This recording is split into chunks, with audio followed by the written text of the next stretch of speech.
and he's looking. He had no idea what a Phillips screwdriver was, and he grabbed the screwdriver and he brings it over and he hands it to my father. He goes, "I said the Phillips screwdriver, the Phillips screwdriver. I don't want this."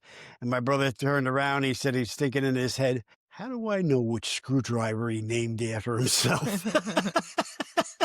Anyway, I've been saying something like, "Hello, Granddad." And then you say something like, "Hi, I'm Grandad." and we just been starting like that, so I thought we Yeah. could. Been around for 3/4 of a century. Going for more, I guess. So what about your Christmas traditions? You guys had some Uh, Christmas traditions. Christmas Christmas. tradition. Christmas. Uh, Being Catholics, we went to um, mass on Christmas, but my parents always went on Christmas Eve. They go to the midnight mass, and That's the music truck going by. the music truck, the ice cream man used to go by, and the kids, I used to tell them it was the Music Man. It's the Music Man truck. But it didn't last too long. They figured it out. It was the ice cream man. But where was we? So for you went to the Catholic church, Yeah, we went go to to midnight mass. I was in, I might have been kindergarten. I got into an argument with a kid in kindergarten because he told me he knew all he was getting for Christmas because he already seen his gifts, and his mother and father, there is no Santa Claus, mom and Bob that. So I went home and told my mother, and she goes, "No, honey, there is a Santa Claus. Don't believe him." So, of course, I went back to school and called the kid a liar. And, of course, that Christmas, my brother Billy, who was a year older than me, he still was being told there was a Santa. And he says, "We're going to find out this year if there's, a Santa or not." He was very suspicious. I had my doubts too, but my mother assured me that there was a Santa Claus. So we all were supposed to go to bed and go to sleep. Like I said, we used to get up and watch TV. This is before that. This might have been what started that. But we waited and waited and waited. They went to mass, and after mass, they go to my grandmother's for breakfast. And they would have eggs, pancakes, bagels, whatever. They had soup to nuts, but it was only at that time, I guess my uncle was still alive, so they were doing it. My uncle and aunt, my mother and father, and my grandmother and grandfather, and my oldest brother. But my sister Cappy was babysitting us, so she didn't go. But she knew about it. She was in on it. I guess they brought her food for for that year anyway. She didn't go. But anyway,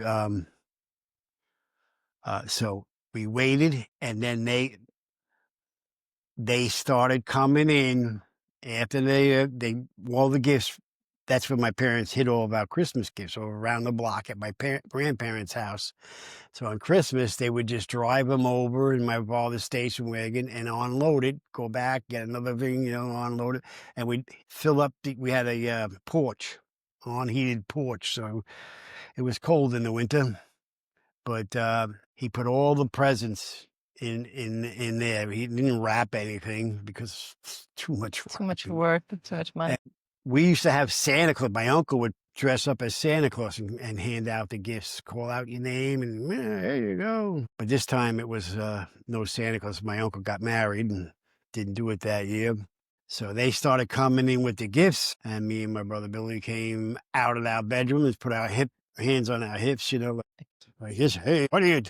And said, "What's going on here? I knew it," and it busted, And so all my father did, "All right, there's no Santa. Now you're going to be helping. Get in there and grab a present." You weren't allowed to grab your own presents. And me and Billy got a lot of the same stuff. So I wasn't allowed to grab his stuff. He wasn't allowed to grab mine. But, and my father, they had spots, this is all this, everything here is Rusty's, everything here is Cappy's, Billy's, Bobby's, Eileen, Maureen, Jimmy, Richard, Kevin, Margaret.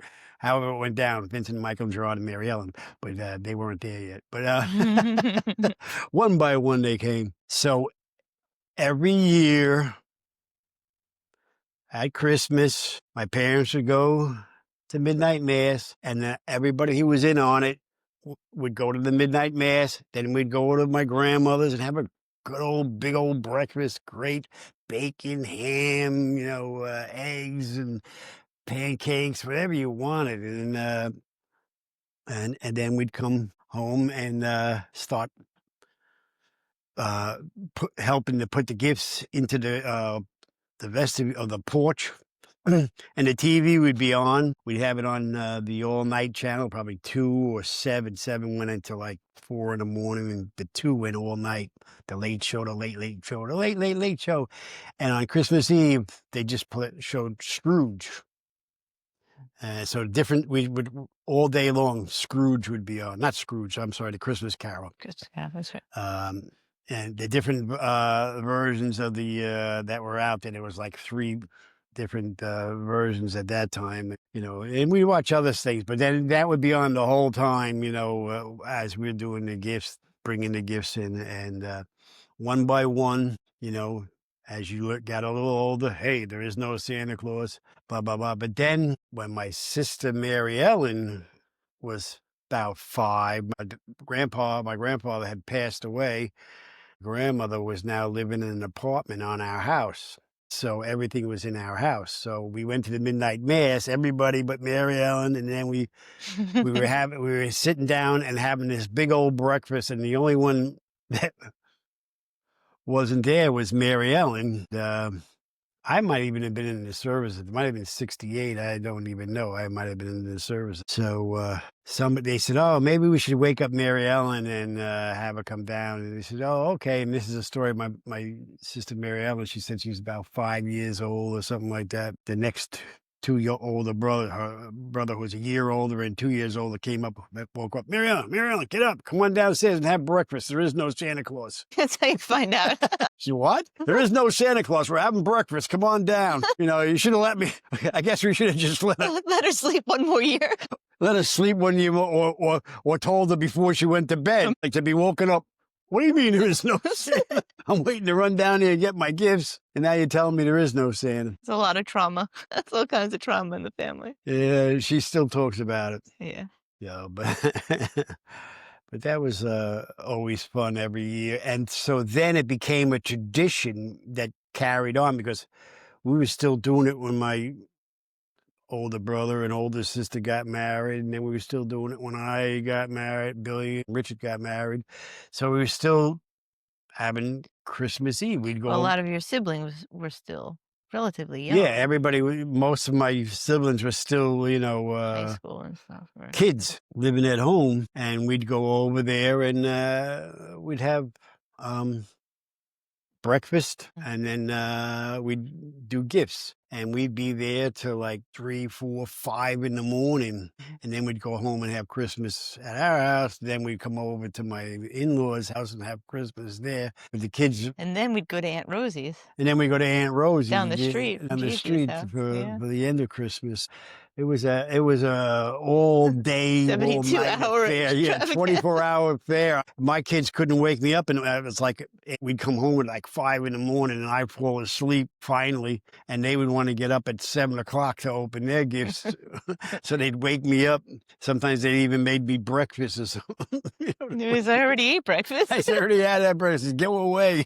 And then Mom would come in and say, "Come on, Dad, you got to get up. We have to go we got to go to the next Christmas. We got to go to the other grandma's house." So I'd get up and do our presents. So that's how the Christmas Eve tradition started with your family. The Christmas Eve, and we still, as a family, up until COVID, actually, and we still do a little bit. It's not like it was. Somebody would have Christmas Eve at their house, and we'd all, whoever could make it, would show up. The family's getting more spread out. And we had secret pals, so you only had to buy one gift.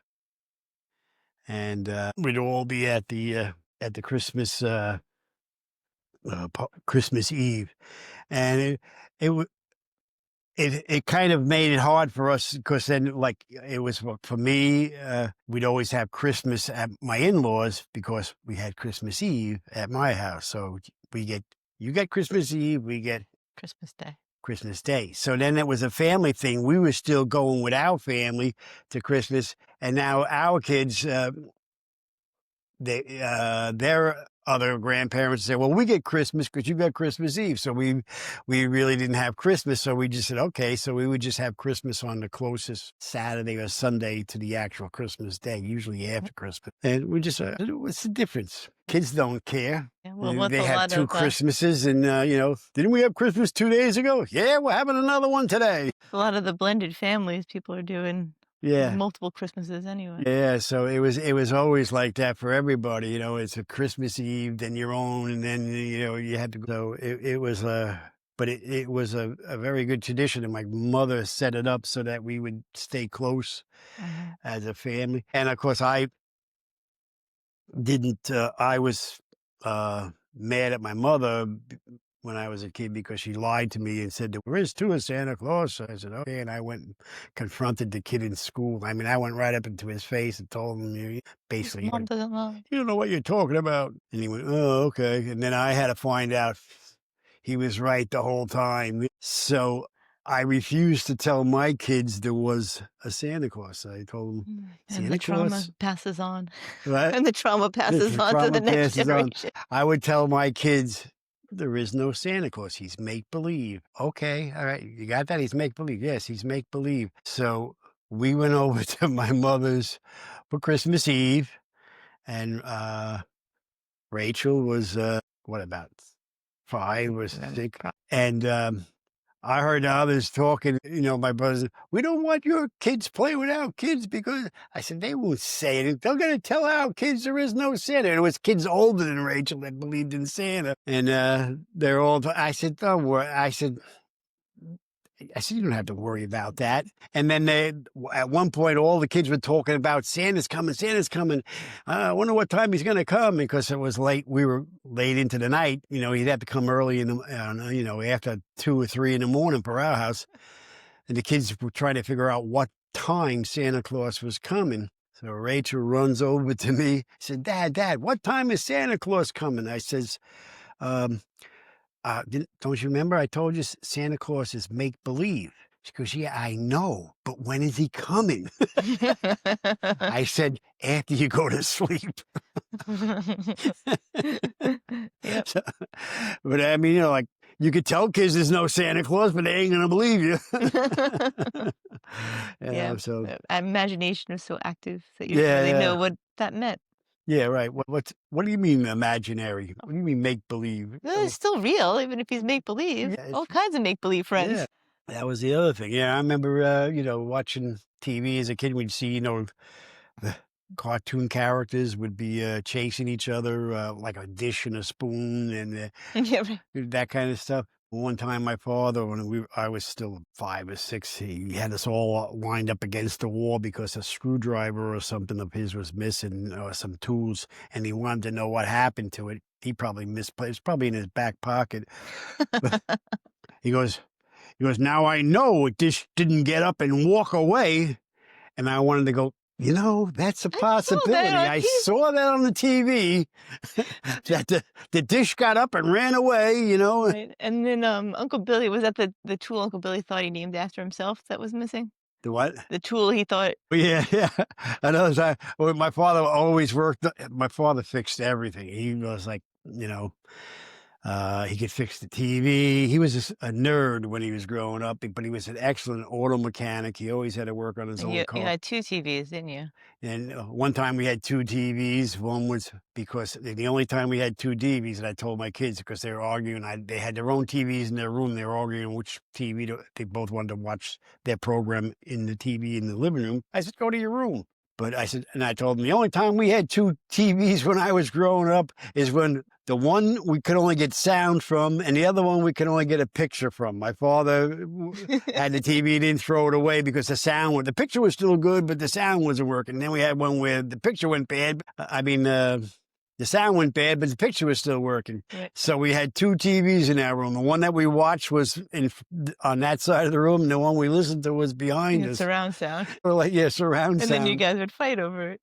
And when my parents weren't there, boys and the girls always wanted to watch different shows. We'd grab a TV. So my sisters would have the the sound or the picture, depending on which TV you grabbed. Sometimes you'd get the sound, sometimes you get the picture TV. But anyway, neither one of us would give up. So we'd be listening to one show while there was another show on.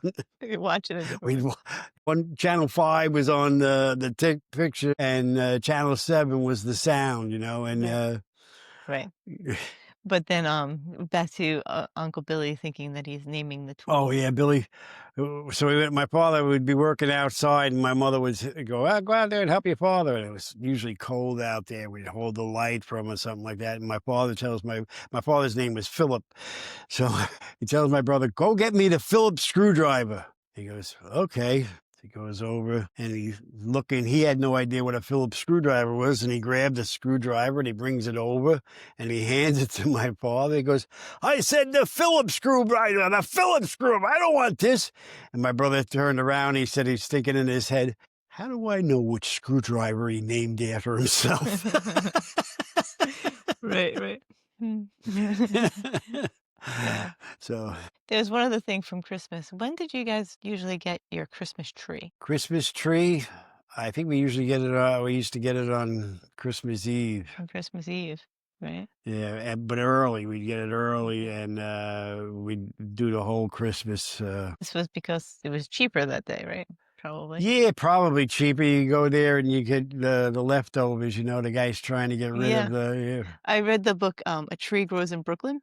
And they had this thing where if you went late on Christmas Eve, when the guy was closing, he would throw the biggest tree at you. And if you can catch it, you can take it home. At least he got entertained by like chucking the tree and seeing people try and grab it. And so I read that and I thought, oh, maybe that's why they got their tree on Christmas Eve. It became a tradition. Yeah. Gigi's tree. What? Well, just Gigi. Yeah. My mother-in-law. My mother-in-law, her father was a janitor at the school, and when the school closed down for Christmas, he would just take the tree already decorated. He'd bring it home, and that was their Christmas tree for that year. I thought you meant, well, Poppy would they had the fake tree, and they'd put the black bag over it, and he'd put it in the shed, still decorated. And he'd pull it out the next Christmas and pull the black garbage bag off, and then just plug it in. My grandfather, though, like I say, he was in World War I.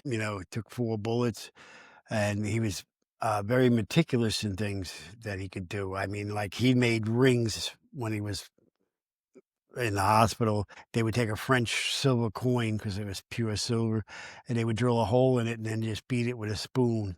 You'd have the hole the size of your finger, and you just beat the edge, and it would just beat down into a ring. And you could look over there, and sometimes you could read the year of the coin and stuff like that on the inside. Right. And it's a little metal working. My one brother has one. I think he had 2. I think he was buried with one, but I'm not sure. But which brother has one? Kevin, I think, has it. And that traveled around a bit. But but my grandfather, like I said, very meticulous. He'd put his Christmas tree up.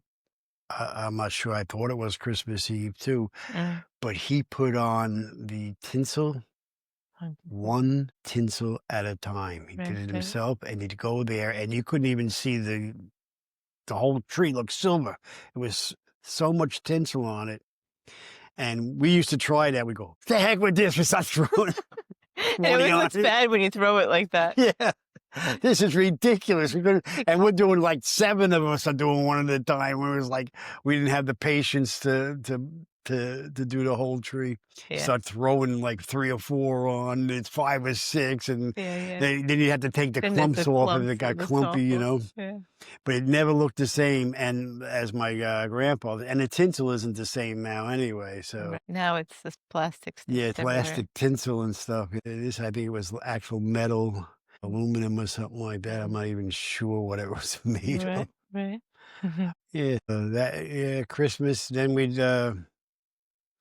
also have the other holidays. TV was so much different back then because you didn't have DVRs or anything like that. We watched the same shows every year. Every year around Easter, you'd watch The Wizard of Oz. In a black and white TV. What? On the black and white TV. on a black and white TV. You would watch Peter Pan? We watched Peter Pan.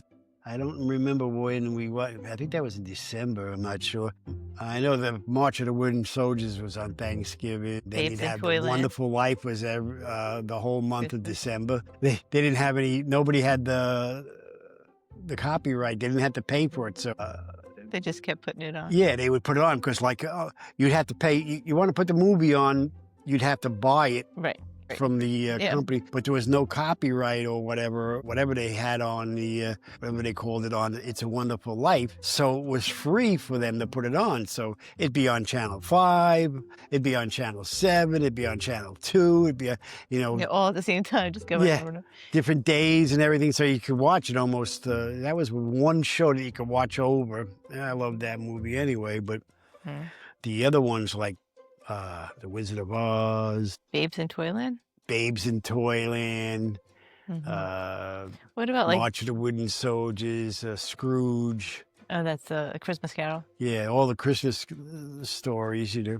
And for Easter, did you watch the Ten Commandments and Oh, yeah, you watched Ben-Hur or the something like Ten that? Commandments. I'm not sure when we watched Ben-Hur, but I only watched Ben-Hur once. I thought it was a little boring. It's long. Then there was Jesus movies, like, Jesus of Nazareth wasn't Yeah. the only one that was the greatest story ever. Yeah, they didn't have too many Christmas Jesus stories on it. They might have, like you said, the greatest story ever told or something like that, but there wasn't too many Feature movies film. about Jesus even. There wasn't, you didn't watch the Christmas Story or whatever on Christmas or Easter because they weren't available. Yeah. But that was the way it was. Like you had to wait around. They put those shows on the same time or around the same time every year, whatever shows they were. Like I knew there was a couple others I can't remember. I remember, like you said, Peter Pan was one of them. That was the TV version of Peter Pan with Mary Martin. Yeah, it wasn't around when you were, because the film got destroyed. Yeah, they got destroyed. They don't have. I think they have bits and pieces that are still preserved, but the actual Original movie? original movie, the film got deteriorated. One.